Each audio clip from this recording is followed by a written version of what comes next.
class 11. In this, your poet describes the conversation between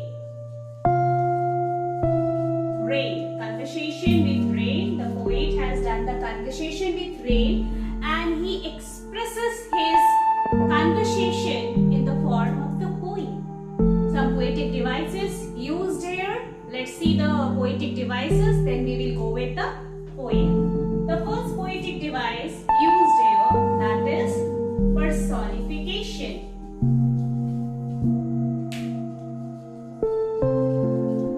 I have already described you what is personification. When the non-living thing is animate as a living thing. Here the voice of the rain, here the rain is represented by using I, like a human being.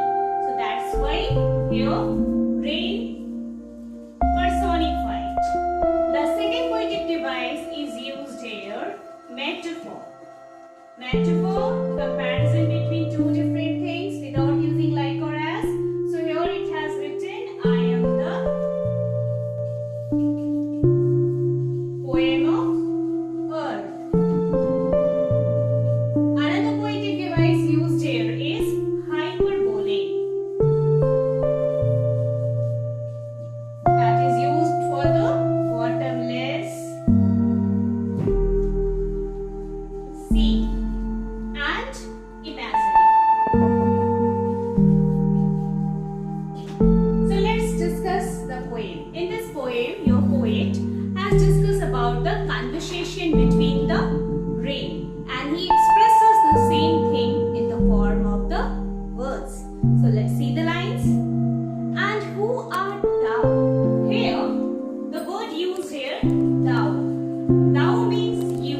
This is an old archaic English language that the poet has used. It means here, you. Who art thou? That means the poet asked this question to the rain, that who are you? Said I to the soft falling shower. Here I is resembled or represented the poet, what with man. Which is strange to tell. The answer, what the answer received by rain. जो answer received होता है हमारे poet को rain से, that is very strange. वो बहुत अजीब है. Give me an answer, and here translated. As we all are knowing that poetry is what? Poetry is the sudden outburst of the emotions. Only sensitive people can feel the things, and here the poet feels the conversation, the answer, the reply given by the rain, and he translated in the words that is for us. I am the poem of earth. Here I is used for the rain. So that's why it is personified. And here it has compared with the poem of the earth. So the metaphor has used. So I am the poem of earth, said the voice of the rain. So here the two poetic devices used, personification and metaphor. So rain क्या कहता है कि मैं जो हूँ वो poem हूँ, किसकी? तो earth की. Said the voice of the rain. Eternal I rise. Eternal means what? Permanent. It just gives you that. It's just eternal I rise, impalpable out of the land. What is the meaning of impalpable? It has mentioned in your NCERT book also. It just means that something that cannot be touched, or it just not touched. Impalpable. So sometime in the exam it just asks the synonym, or so that means it has clearly mean that impalpable, that cannot be touched. So the poet replied, the rain replied that I rise out of the land and the bottomless sea. I have told you earlier also, the bottomless sea is just used poetic device hyperbole. So here the rain said that how it just formed. You are knowing very well the process of evaporation. When the sunbeams falls on the earth, on the bottomless sea, it evaporates. When it heats, it evaporates in the form of the vapor, and it just form the cloud, and after the precipitation it just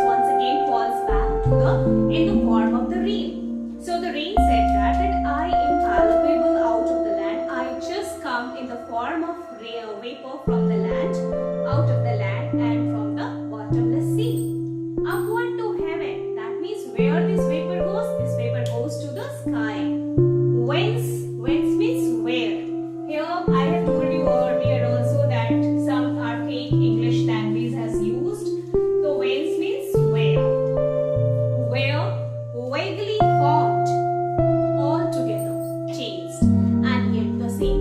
What is the meaning of yet the same? Yet the same means जो rain water evaporation से form होता है, वापस precipitation के through वापस rain के water droplets के form में ही आ जाता है. I think you are knowing very well. The water molecule is H2O, it cannot be changed.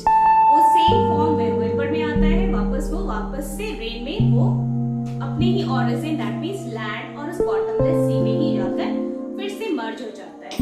So that's why it is called yet the same. I descend. Descend means coming down. So I descend to leave the droughts, to satisfy the droughts. जब बारिश नहीं होती है तो क्या होता है? जमीन सूख जाती है. It is called drought. तो जब बारिश होती है तो it quench the thirst of the earth. So the drought removed. Atomies means dust particles. Dust layers of the globe. तो जब रेन नहीं होती तो डस्ट पार्टिकल्स क्या होते हैं? हमारे अर्थ के ग्लोब को वो कवर करते हैं. लेकिन जब वही रेन वापस से हमारे अर्थ पर आती है तो ये जो डस्ट पार्टिकल्स होते हैं, ये जो एटमीज होते हैं, ये सारे के सारे क्लीन हो जाते हैं और वापस से हमारा जो अर्थ है वो फ्रेश, ब्यूटीफुल और वापस से खूबसूरत हो जाता है, प्योर हो जाता है. So it just told. तो हमारा जो रेन है वो बताता है कि ये वापस आता है और हमारे ड्रॉट को क्वेंच करता है, हमारे अर्थ ग्लोब को वापस से ये प्योर एंड ब्यूटिफाई करता है. And all that in them without me were seeds. अगर रेन नहीं होगी तो जितने भी सीड्स हमारे अर्थ में हैं, they are not be able to germinate, वो वापस जर्मिनेट नहीं होंगे. सो रेन जो है ये सोर्स ऑफ लाइफ भी है यहाँ पे सीड्स के लिए. लेटेंट अनबॉर्न, क्योंकि विदाउट रेन जितने भी सीड्स हैं वो अनबॉर्न हो जाएंगे. तो here the rain is what? Rain is the source of life. And forever by day and night. Forever day and night, that means it is a continuous process. जब तक हमारा ये globe है, हमारा earth है, this process is going on. So it is called and forever. That means it's a permanent. By day and night, I give back life to my own origin. That means own origin, जहाँ से ये वापस ये rain form हुआ था, ये वापस rain droplets में वापस वहीं पे आ जाता है. It is called the origin. From where it starts, once again it's just going to be merged from the same place. It is called the origin. And they pure and beautify it. So what is the important thing is that कि rain जो है वापस जब आता है तो पूरी अर्थ को क्या करता है, हमारे ग्लोब को वो प्योर और ब्यूटिफाई कर देता है. For song issuing from its birthplace after fulfillment wandering. और ये जो song है रेन की, जिन्हीं ड्रॉपलेट्स की, जो शावर्स की जो रेन है वो अपने बर्थ प्लेस पे वापस आती है और जब वो अपने चीजों को, अपने टारगेट को, अपने मिशंस को कंप्लीट कर लेती है तो वापस वो क्लाउड्स बनकर यहाँ वहाँ वॉन्डर करती है, मूव करती है. रिकॉन्ड और unreckoned, duly with love return. Reckoned means if you believe और not believe, but I rain is going to be return with a love. So rain, what is the important purpose of the rain to coming down on the earth? Its main important purpose is to make the earth pure and beautify. So this poem is completely based on the conversation between the poet and the rain expresses its work, expresses its journey, that it's an eternal journey, how it starts, how it comes with the process of evaporation, and once again it just comes back in the shower of the rains back to the earth to make it pure and beautiful. So this is, dear student, this is the poem, a lovely poem. Hope this will help you in your exam. If you like it, please like it, this video, and subscribe it. Thank you so much.